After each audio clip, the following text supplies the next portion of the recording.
तो जैसा कि मैंने आपसे प्रॉमिस किया था कि मैं आंसर भी लेके आऊंगा, तो मैं आंसर के साथ आपके सामने वापस आ गया हूं।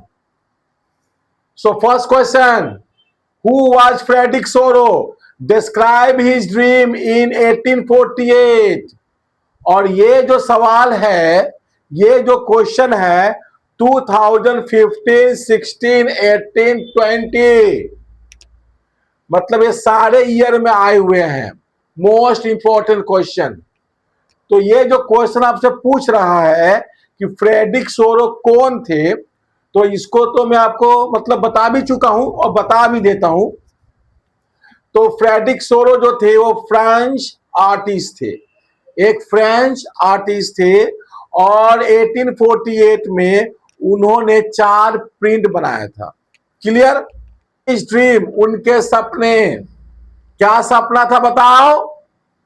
फ्रेडरिक सोरो ने यह सपना देखा था कि एक समय आएगा, और क्या आएगा उस समय, कि पूरा का पूरा जो है, जो कंट्री है यूरोपियन कंट्री फ्री हो जाएंगे।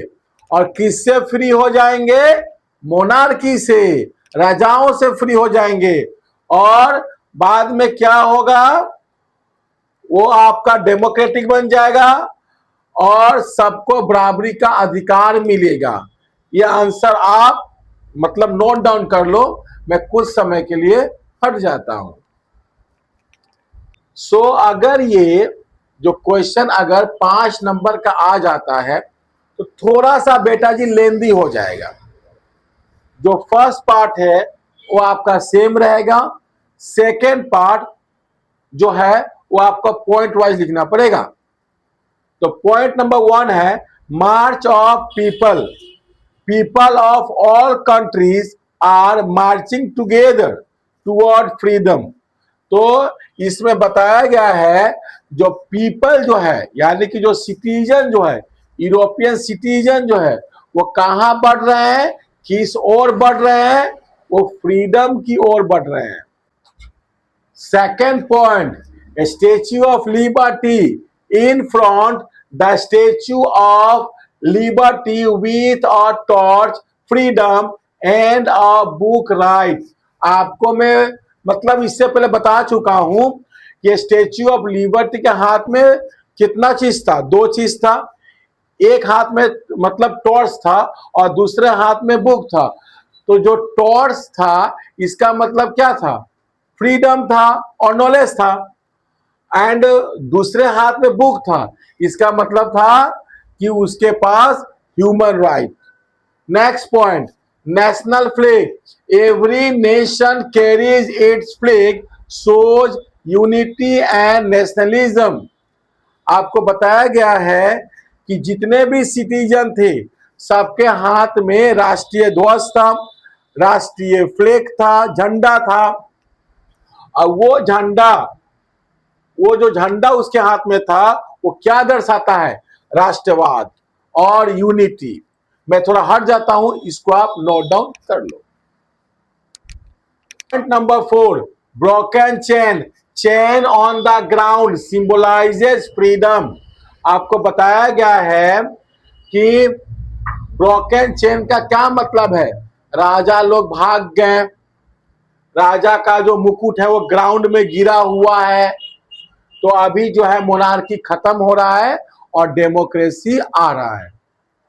Point number 5, sky with angels and Christ above, symbol of peace, brotherhood and equality. ये सब देख के भगवान भी बहुत खुश है और आशीर्वाद दे रहा है कि तुम लोग मिलजुल के रहो और शांति से रहो, भाईचारा से रहो और इक्वालिटी, बराबरी का अधिकार तुम लोग को मिले। मैं थोड़ा हट जाता हूं, तुम लोग खुशी खुशी, दुखी दुखी, जैसे भी हो इसको लिखो। क्वेश्चन नंबर 2 बेटा जी, what does the broken chain in Frederic Sorrieu's painting 1848 symbolise? ये जो क्वेश्चन है 2017, 19 और 22 में आया हुआ है।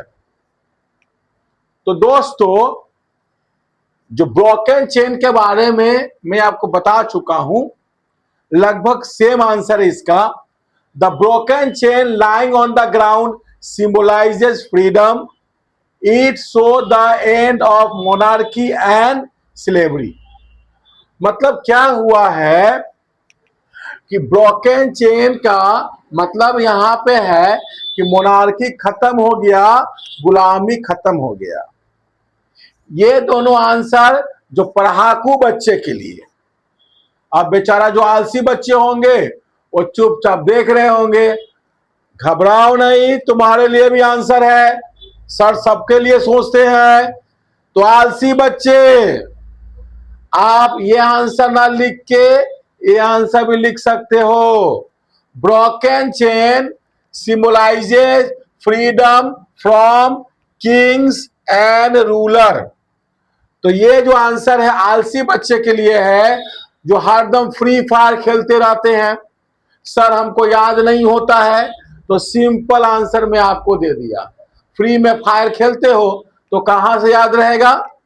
तो मैं थोड़ा हट जाता हूं, आलसी बच्चे और पढ़ाकू बच्चे दोनों इसको लिख लो।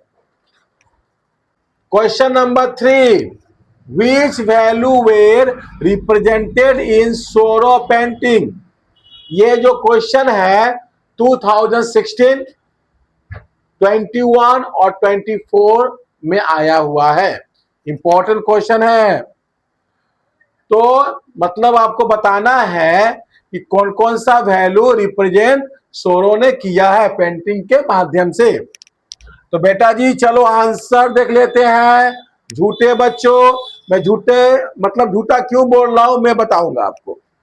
The painting represented values of liberty, equality, fraternity, nationalism, democracy and peace. इसका जो पूरा का पूरा आंसर है मैं आपको पिछले वीडियो में बता चुका हूं। तो लिबर्टी मतलब फ्रीडम, इक्वालिटी मतलब बराबरी का अधिकार, फ्रेटर्निटी ब्रदरहुड भाईचारा, नेशनलिज्म राष्ट्रवाद, डेमोक्रेसी लोकतंत्र, पीस शांति।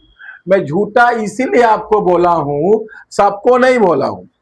आज क्या हुआ कि मैं मतलब क्लास ले रहा था, तो वहां पे कुछ बच्चे ऐसे थे जो मुझे बोले कि सर मैंने आज होमवर्क नहीं किया।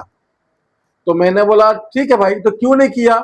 तो एक ने बताया कि सेल डेड हो गया था, और एक ने बोला कि रिचार्ज खत्म हो गया था। जबकि उसके पेरेंट्स से मैंने पता किया है दोनों मोबाइल चालू थे। इसीलिए जो बच्चे मुझे मतलब ऐसा बताए हैं ऑफलाइन क्लास में वो झूठे बच्चे।